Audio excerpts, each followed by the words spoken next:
VC, good morning. Cheers and top of the morning. It's Pretty Green Vinyl Guy, and I'm here to do a video on one of my favorite all-time singer-songwriters, Mr. Elvis Costello. So today, we're going to go through his first 11 albums, talk briefly about each one. If I talk too much, this video is going to be an entirety, be like War and Peace. But I just want to hit on some of the albums, some of the songs, a little bit of the history, a little bit about Elvis and the attractions. And yeah, this is a video I've been wanting to make for a long time and really get into the meat of his albums with Columbia Records. So we're going to go all the way up to Blood and Chocolate. Alright, so Elvis was, he was born in London in August 25th, 1954. Declan Patrick McManus is his birth name, which is ironically the name he used on his King of America album as the songwriter, which we'll get to later. First album came out in 1977, which was this one right here, My Aim Is True. This was originally produced on the Stiff record label, and this was Elvis's first album. Basically, he was signed by Stiff label for like a tape deck and £100 or something like that. And his old friend Nick Lowe worked for Stiff Records, and Nick Lowe produced this and many other albums. Cover art is by a guy called Barney Bubbles, who did a ton of Elvis albums. He was the house graphic artist. And basically Elvis showed up, he had the songs written, but he had no backing band. So Stiff had a house band called Clover, who were a bunch of American guys looking for work in the UK. And Clover actually went on to become the News, as in Huey Lewis and the News. And yeah, so that's kind of a fun fact. So yeah, basically debut album, such a solid album. Just quickly, some of the songs: Allison, The Angels Want to Wear My Red Shoes, Less Than Zero. And interesting, this is the North American release, so this has Watching the Detectives, which was a single in the UK that came out after this was released. So yeah, so that was that one. As I said, it's on, nothing special, it's on the Columbia Red label. A little dusty there. And yeah, I mean, Elvis came firing out of the gate with, I mean, 3 fantastic albums in a row. So, he moves on and decides he needs a band. So he hires these guys called The Attractions. And they consisted of Steve Naive on the keyboards, Bruce Thomas on the bass, and Pete Thomas on drums. The Thomases are not related in any way. And you know, they really, if you listen to My Aim Is True and then listen to the albums following that, you can hear a tightness in the band. These guys are incredible musicians, and they really form the basis of this whole sound that became Elvis Costello and The Attractions. Let's not forget that part about it. So yeah, as I said, they put out 11 albums under the Columbia label. This is the first album with The Attractions, although they are not credited on the album. So this year's model, this is the North American cover, which is slightly different than the UK cover. I can't remember who the photographer was, but Barney Bubbles also designed this cover, as far as having the artwork down the side, as in, you know, the end of a roll of film. Great follow-up album. Very successful. In fact, some would argue possibly his best album. So this was come out, this year's model came out March 17th, 1978, also produced by Nick Lowe. Some of the key songs were I Don't Want to Go to Chelsea, which was basically talking about the rich society in Chelsea and how they lived, and to the thumping bass line of Pump It Up. what else do I want to say? There was another good song, Hand in Hand, which is a song about the Cray twins. Anyway, so we move on to 1979, January 5th, 1979. And we get Armed Forces. This is also the North American cover. Ironically, that was the UK cover, which is on the back. So Armed Forces is the first album actually credited to the Attractions. As I said, this came out January 5th, 1979, also on Columbia. This cover is also the artwork of Barney Bubbles. It was recorded in London at Eden Studios, produced by Nick Lowe, and some of the hit songs, or the essential songs on this were What's So Funny About Peace, Love, and Understanding, Accidents Will Happen, and of course his highest hitting single, Oliver's Army, which was based on a trip to Belfast where he experienced the Troubles firsthand. Keep in mind this is in the 70s. And yeah, wrote Oliver's Army, which is ironically probably one of my all-time favorite songs. So he followed that up with a double album called Get Happy. This is a new repress. First three were originals. Get Happy was, as I say, a double album. The artwork, again, by Barney Bubbles to make look, it was a worn cover. You can see now the Attractions are getting credited. This is also produced by Nick Lowe. And key songs on this were I Can't Stand Up or Falling Down. And the closing song on side 4, High Fidelity. Fantastic song. This came out February 15th, 1980. It's certainly a Motown, Stax Records inspired. There's a lot of ska sound on there. It was recorded in both London and Holland. And yeah, really an album about, without getting into what was said, but about apologies, about his marriage, and about politics. So yeah, that was Get Happy. Get Happy was followed up by Trust. Back cover.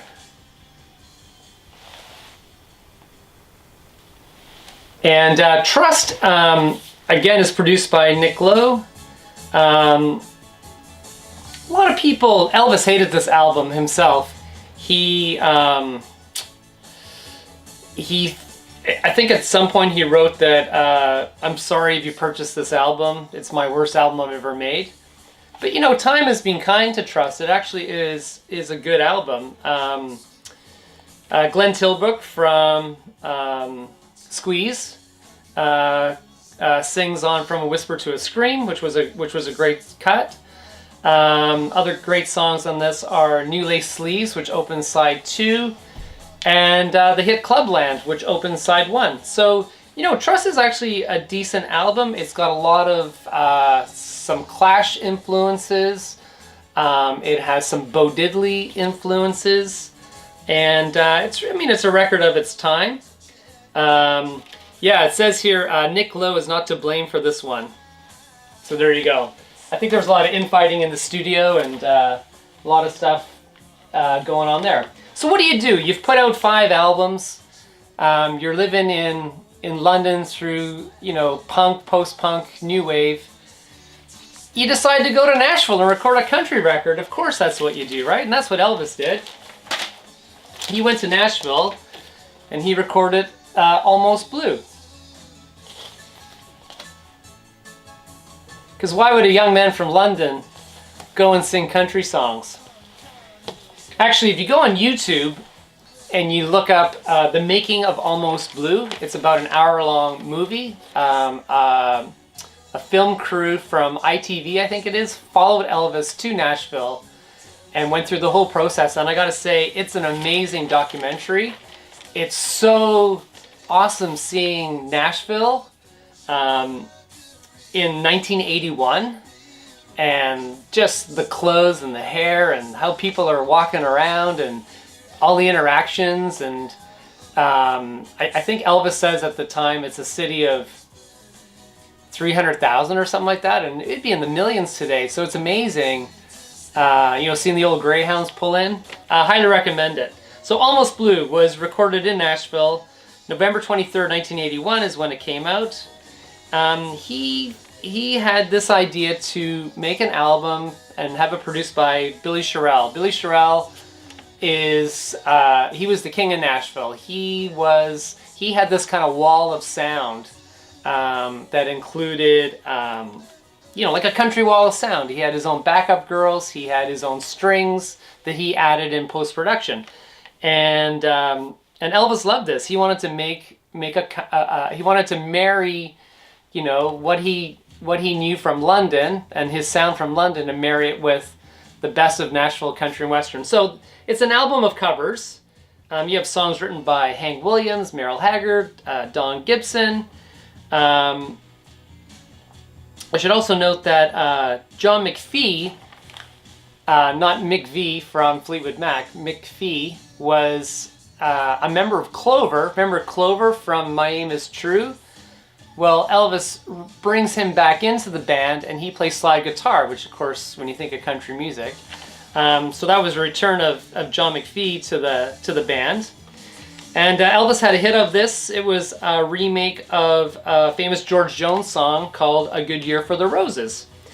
And just, as I say, go on YouTube and watch the Almost Blue documentary. It'll knock your socks off. So, of course, we're finished with that. So what do? We come back to London and we produce probably my #1 Elvis album, Imperial Bedroom. And this is Back with the Attractions. And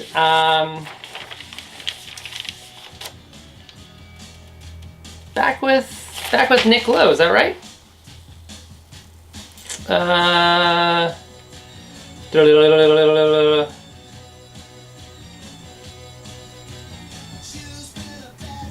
No, sorry.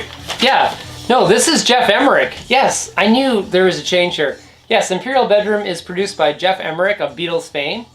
And this brought Elvis back to London. Funny enough, the photos are done by David Bailey, famous 60s photographer. So he was really channeling that vibe with working with Jeff Emmerich and having the photos done by David Bailey. Front cover artwork, again, Barney Bubbles. And I love this album. Opens off very strongly with Beyond Belief, Man at a Time, which I just think is almost like Elvis's, my gosh, it's such an epic song. Almost Blue, of course. What else do we need to know about this? Yeah, it was recorded at Air Studios, 1982. The title's taken from Bret Easton Ellis novel called Imperial Bedroom. There you go.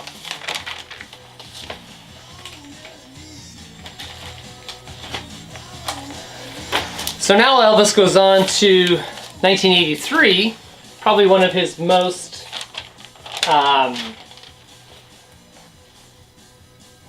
widely, I think his most purchased album, I'm going to go out on a limb and say. This is Elvis Costello and the Attractions' Punch the Clock. This is another new producers. This is Clive Langer and Alan Winstanley. This is recorded at Air Studios in London. Punch the Clock. This was New Music Express voted this album of the year in 1983. And of course we all remember the song Every Day I Write the Book. But another massive song on this album was a song called Shipbuilding, which featured Chet Baker playing trumpet. And I love the irony of the lyrics in Shipbuilding. So basically it's about an unemployed shipbuilder and the Falklands War has broken out, so they go back to work, and he's now building ships. His son joins the Navy and is in one of the ships and gets killed in the war. So just the the irony of war, the horribleness of war. This is a great album. It plays really well through. I still love it. I know a lot of people think it's got a bit of an 80s sound to it, but I still really like Punch the Clock, and you can pick this up really cheap. This is an easy pickup. Another couple of songs. Pills and Soap is about the tabloid press, and yeah, that's all I got on it. There you go, Punch the Clock. Now we go to Goodbye Cruel World, another maybe lower ranked album in the Elvis discography. This is still produced by Clive Langer, and yeah, this has a couple of songs. I think time's been kind to this album. I think it's better maybe now and better received now than when it was originally. Starts off with The Only Flame in Town, which features Daryl Hall from Hall & Oates on vocals. Actually, the song I really love on this album is Peace in Our Time, the closing song on side 2. That is a fantastic track, and to me it sits up there with some of Elvis's best work. So yeah, Goodbye Cruel World. This is when Elvis's first marriage was pretty much disintegrating. So there's a lot of pain in this, in his lyrics. Produced by Clive Langer and Alan Winstanley. Peace in Our Time. It's a hymn, haunting political song about political corruption. And Love Field. Love Field was basically written, I guess, kind of around about the breakup of his marriage. So yeah, Cruel World. Goodbye Cruel World. So then we get another, because that wasn't probably well received, we get another whole change of direction. So we get King of America. So King of America came out 1986. This was produced by T-Bone Burnett. Again, Elvis has this love of Americana. And of course, T-Bone Burnett is, famous musician, producer. In later days, he did the Oh Brother, Where Art Thou soundtrack. So, really into that whole Americana, bluegrass, country, folk kind of sound. And that's basically what this album is. All the songs are it's like an Elvis reinvention. Again, now the Costellos, the Attractions are not featured as his backing band on this album, although they do play on one song. It's, the backing, it actually says on the inner sleeve here, the Costello Show featuring the Attractions and Confederates. And I'm not sure who the Confederates are, to be perfectly honest. But all the songs are credited to Declan Patrick McManus. And, many felt that Elvis was trying to lose the Costello genre, the look. And even, he's changed his look. He's got different glasses on. He's got growing a beard. And, it's almost like he wants to be taken serious. And this is a serious album. This has Indoor Fireworks, America Without Tears, which is where the King of America song title comes from.